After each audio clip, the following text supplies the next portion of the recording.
Hello everyone, আসসালামু আলাইকুম। বিসমিল্লাহির রহমানির রহিম। রাইসাস মমস কিচেন আপনাদের সবাইকে স্বাগতম। কেমন আছেন আপনারা? আলহামদুলিল্লাহ আমি ভালো আছি। আশা করি আল্লাহ তাআলার রহমতে আপনারা ভালো আছেন।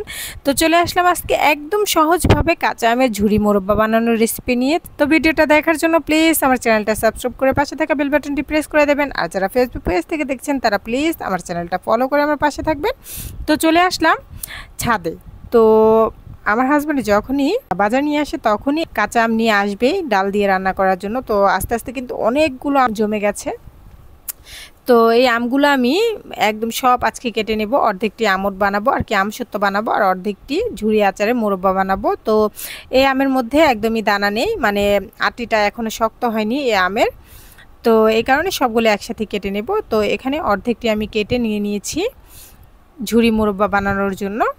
তো এখানে তো যার যেমন ইচ্ছা সে সেরকমভাবেই এই আমগুলো কেটে নিতে পারেন, চিকন কিংবা একটু মোটা কোনো সমস্যা নেই। তো আমি এখানে চিকন করেই কেটে নিয়েছি আর কি, মোটামুটি একদম বেশি পাতলাও করিনি আবার মোটাও করিনি। তো আমগুলো কিন্তু আমি ছিলে ধুয়ে পরিষ্কার করে তারপর পানিটা ছেঁকে তারপর কেটে নিয়েছি। তারপর কেটে নেওয়ার পর এখানে আমি নিয়ে নিয়েছি একটা বাটির মধ্যে আমগুলো। তো এই বাটির মধ্যে যতটুকু আম নিয়েছি ঠিক ততটুকু চিনি দিয়ে দেবো আমি। তো এখানে আমি চিনি দিয়ে দিলাম ঠিক সমপরিমাণ। তো সাথে 2 টেবিল চামচ ভিনেগার দিয়ে তারপর একটু নাড়াচাড়া দিয়ে আমের সাথে ভালো করে মিশিয়ে নেব। তো আমের সাথে ভালো করে মিশিয়ে তো একটা ঢাকনা দিয়ে ঢেকে রেখে দিয়েছি 1 ঘন্টার জন্য। তো চলে আসলাম 1 ঘন্টা পর। দেখুন চিনিটা গলে কিন্তু একদম পানি উঠে গেছে। তো এই আচারটা বানানো এতটাই সহজ যে এর মধ্যে কোনো ঝামেলা নেই, কোনো মানে মশলাও দিতে হয় না, তেলও দিতে হয় না, কিংবা কোনো কিছু দিতে হবে না। শুধুমাত্র এই চিনিটা দিয়ে জাল করলেই কিন্তু এই মোরব্বাটা তৈরি হয়ে যাবে। আর এই মোরব্বাটা আপনারা সারা বছর কিন্তু রেখে খেতে পারবেন। তো চুলায় আমি একটা কড়াই বসিয়ে দিয়েছি। তারপর কড়াইয়ের পানিটা খুব ভালো করে শুকিয়ে তারপর এখানে আমি সম্পূর্ণ আমটা ঢেলে দিয়েছি, ঝুরি আমগুলো। তো সবগুলো আম আমি ঢেলে দিয়েছি চিনির সহ আর কি, চিনির শিরাটা সহ। তারপর চুলার আগুনটা বাড়িয়ে দিয়েছি। তো যখন বলক এসে গেছে তখন চুলার আগুনটা আমি মিডিয়ামে করে দেব। তো এখানে সামান্য পরিমাণে লবণ দিয়ে দিলাম আর একটু জর্দা রং দিয়ে দিয়েছি আর কি, জর্দার কালার, যেন খুব সুন্দর একটা কালার হয়।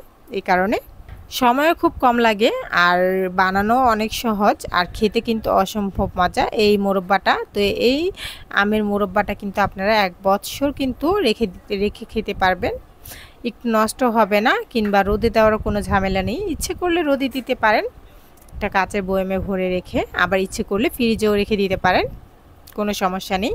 তো মোটামুটি আধা ঘন্টা জাল করার পর কিন্তু আমার মোরব্বাটা প্রায় হয়ে গেছে। দেখুন শিরাটা যখন অনেকটা টেনে আসবে, অনেকটা ঘন হয়ে যাবে, এরকম উপর দিয়ে ফেনা ফেনা দেখা যাবে, তখনই বুঝবেন যে এই মোরব্বাটা তৈরি হয়ে গেছে। আর দেখুন মোরব্বার এই আমগুলো কিন্তু একদমই গলে যাবে না, যেহেতু এগুলো চিনি দিয়ে মাখানো ছিল। আমগুলো একদম একটু শক্ত শক্ত হয়ে যাবে, মোরব্বা হয়ে যাবে। তো একটু নাড়াচাড়া দিয়ে দিয়েছিলাম আমি মাঝে মাঝে আলতো হাতে, আলতো করে একটু নাড়াচাড়া দিয়ে দিয়েছি। তো সব শেষে দেখুন একটু রসালো থাকতে আমি চুলার আগুনটা বন্ধ করে দিয়েছি। তো এর মধ্যে আর কিছুই দিতে হবে না। তো ঠান্ডা হওয়ার পর একটা কাচের বয়ামে ভরে রেখে দিব। তো এই মোরব্বাটা কিন্তু আমার বানানো হয়ে গেছে। দেখুন কতটা সহজভাবে কাঁচা আমের এই মজাদার মোরব্বাটা বানিয়ে ফেলেছি। তো ঠান্ডা হওয়ার পর দেখুন কতটা লোভনীয় লাগছে, দেখতে যতটা লোভনীয় খেতে অসম্ভব মজা এই মোরব্বা। তো একবার হলেও বানিয়ে খাবেন, আর খেলেই বুঝবেন যে এই মোরব্বাটা কতটা মজা। তো বাচ্চারা তো অনেক বেশি পছন্দ করবে, যেহেতু এর মধ্যে কোনো মরিচের গুঁড়ো কিংবা কোনো কিছুই নেই, ঝাল টাল, শুধু মোরব্বা মিষ্টি, খেতে অনেক মজা এই মোরব্বাটা। তো মোরব্বা সাধারণত একদম কাঁটা চামচ দিয়ে কেচে অনেক সময় ধরে বানাতে হয়। তো এভাবে মোরব্বা বানালে কিন্তু খুব অল্প সময়ের মধ্যেই ঝটপট বানিয়ে ফেলা যায়, আর একদমই সহজ, আর খেতে কিন্তু অসম্ভব মজা। তো দেখুন আমি একটা কাচের বাটির মধ্যে নিয়ে নিয়েছি। তো এই বাটিটা আপনারা চাইলে ফ্রিজেও রেখে দিতে পারবেন, আবার বাইরেও রেখে দিতে পারবেন, আবার চাইলে রোদে দিয়েও খেতে পারবেন। তো আমার এই কাঁচা আমের মোরব্বাটা কাঁচা আমের ঝুরি মোরব্বাটা কিন্তু হয়ে গেছে। ভিডিওটা যদি একটু হলেও ভালো লেগে থাকে প্লিজ লাইক, কমেন্ট এবং শেয়ার করবেন। তো ভিডিওটা এতক্ষণ দেখার জন্য আপনাদের সবাইকে অনেক অনেক ধন্যবাদ। সবাই ভালো থাকবেন। আল্লাহ হাফেজ।